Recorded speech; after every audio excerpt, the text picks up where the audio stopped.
Have you ever laid awake at night, replaying a conversation in your mind, cringing at something you said?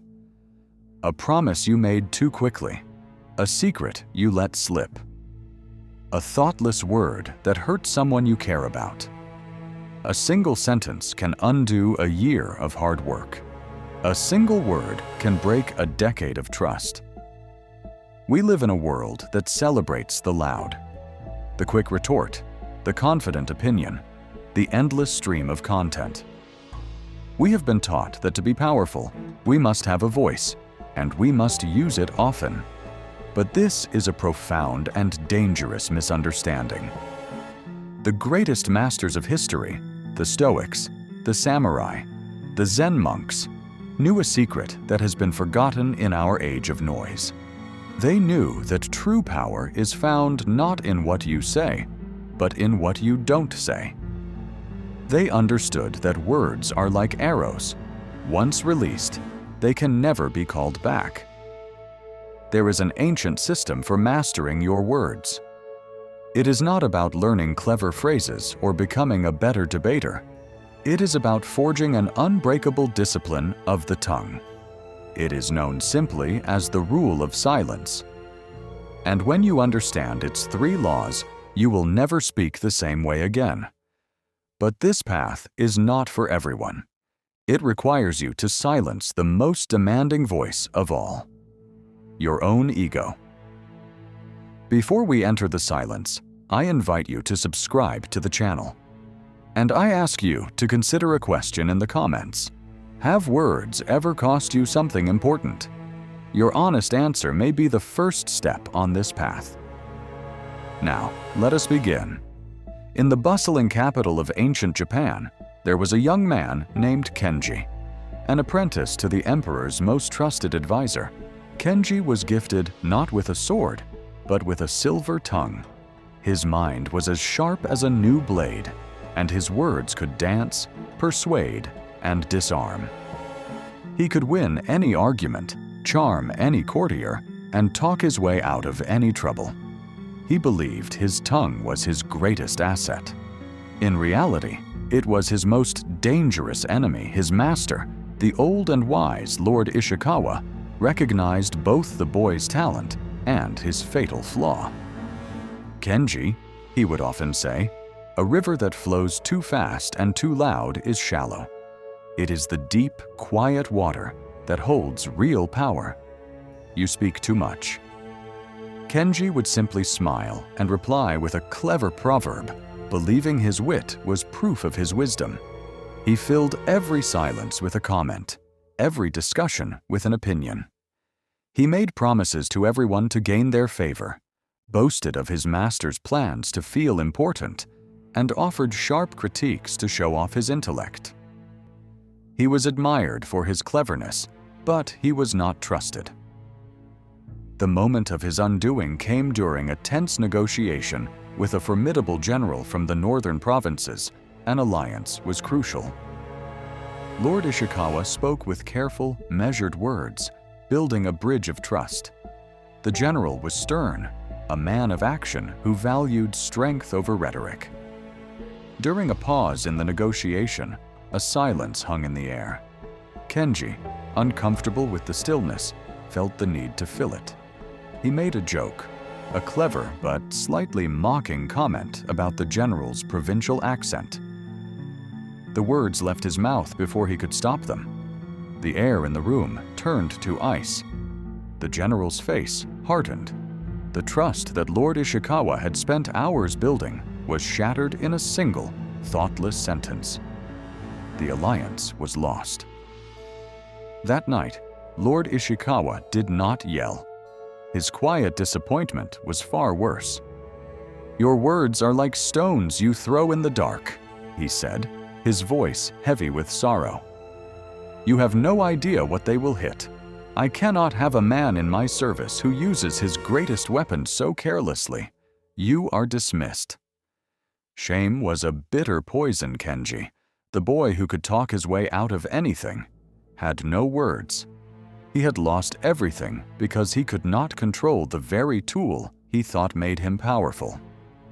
Humiliated, Kenji left the capital. He traveled for weeks, his mind a storm of regret. He sought refuge at a remote Zen monastery on Mount Hiei, a place famous for its discipline. It was said that its head monk, Master Ryokan, was the wisest man in the province. It was also said that he was a man of very, very few words. When Kenji arrived, he found the master sweeping leaves in the temple courtyard. Kenji bowed deeply and launched into a long, eloquent speech about his failure, his regret, and his desire to learn wisdom. When he finished, the old monk did not speak. He simply stopped sweeping, looked at Kenji, and pointed to a broom leaning against a wall. Then he resumed his work. For a month, Kenji's life was sweeping leaves, chopping wood, and washing floors. He tried many times to engage the master in philosophical discussion, but Ryokan would only ever respond with a gesture, a nod, or at most, a single cryptic word. Kenji's cleverness was useless here. His silver tongue was met with an unbreachable wall of silence. Finally, in desperation, Kenji cornered the master. "Please, I need to learn control. I need to master my words. What is your secret?" Master Ryokan stopped, looked at Kenji with deep compassion, and spoke the first full sentence Kenji had ever heard from him. "To master your words, you must first become the master of what is between them." He then explained the rule of silence. It is not a vow of muteness, it is a system of gates. Before a single word can leave your mouth, it must pass through 3 gates. Until you have mastered them, you will remain a slave to your tongue. From tomorrow, you may speak, but you may only speak if what you are about to say has passed through the first gate. Is it true? And not just true to you, or partly true. It must be something you know, with absolute certainty, to be a fact. Kenji thought this would be easy, but the next day, he found himself constantly biting his tongue. He wanted to comment that the soup was bland, but was that a fact or just his opinion? He wanted to tell another monk that he was chopping wood incorrectly, but was he certain his way was better? He started to join in a conversation about a rumor from the capital, but he realized he had no first-hand knowledge. Days turned into a week. Kenji spoke less in that 1 week than he had in any single hour of his previous life. He discovered that perhaps 90% of his former speech had been composed of opinions, exaggerations, assumptions, and gossip. By silencing his unverified thoughts, Kenji's mind began to change. It became clearer, more focused. For the first time, he was not just hearing, he was listening. When Master Ryokan saw that Kenji had internalized the first lesson, he presented the second gate. From now on, your words must pass through 2 gates. First, they must be true, and second, they must be necessary. Does this need to be said? Does this contribute to the moment? Or am I speaking only to hear my own voice? This was even harder. Kenji had already learned to filter out falsehoods. Now he had to filter out truths that were simply irrelevant. He realized how much of his speech was just pointless narration of the obvious, designed to make him seem observant. He stopped giving unsolicited advice. He stopped filling silences with trivial chatter. His words became rare, and because they were rare, people began to listen to them. Let's pause. Let's talk about the silence you avoid. You're afraid of it. When a conversation stops for more than 3 seconds, you feel a rising panic. You rush to fill the void with anything. A joke, a comment about the weather, a piece of gossip. Why? Because in silence, you are forced to confront yourself, and you have been taught that the person you are is not enough. You believe your value is tied to your contribution.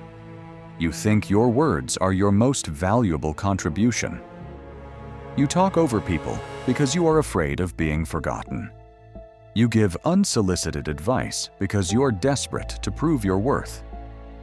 You gossip because tearing down someone else's reputation gives your ego a temporary feeling of superiority. The rule of silence asks you to trust that your presence is enough. When Kenji proved he had learned the first two gates, the master introduced the third. There is a third gate. Once you know something is true, and you are certain it is necessary to say, you must ask one final question. Is it kind? This final gate made Kenji reflect on the general he had insulted. His joke had been based on truth, and he had thought it helpful to lighten the mood. But it had been unkind, and therefore destructive. Weeks later, two monks fell into a bitter dispute. The truth was unclear, and resolution was necessary. But instead of using logic as a weapon, Kenji waited, listened, and then spoke with kindness. His words affirmed both men instead of attacking either. The anger dissolved instantly. He now understood. Speech is not for winning. It is for healing. You do not need to move to a monastery to practice the rule of silence. You can begin today. Practice the 5-second pause. Before you speak, take a full deep breath. In that space, wisdom catches up with impulse. Install the 3 gates. For 1 week, pass every spoken word through them. Is it true? Is it necessary? Is it kind? Schedule a vow of silence. Choose a small block of time and commit to absolute silence. Don't distract yourself. Just be. Notice the urge to speak. This path is not about becoming quiet. It's about becoming deliberate. Kenji eventually left the mountain. He returned to the capital. A transformed man, Lord Ishikawa, reinstated him. People said his silence held more meaning than others' speeches, and that a single word from him could stop armies or build nations. He did not master speaking. He mastered not speaking. And through silence, he found power. You have the same choice.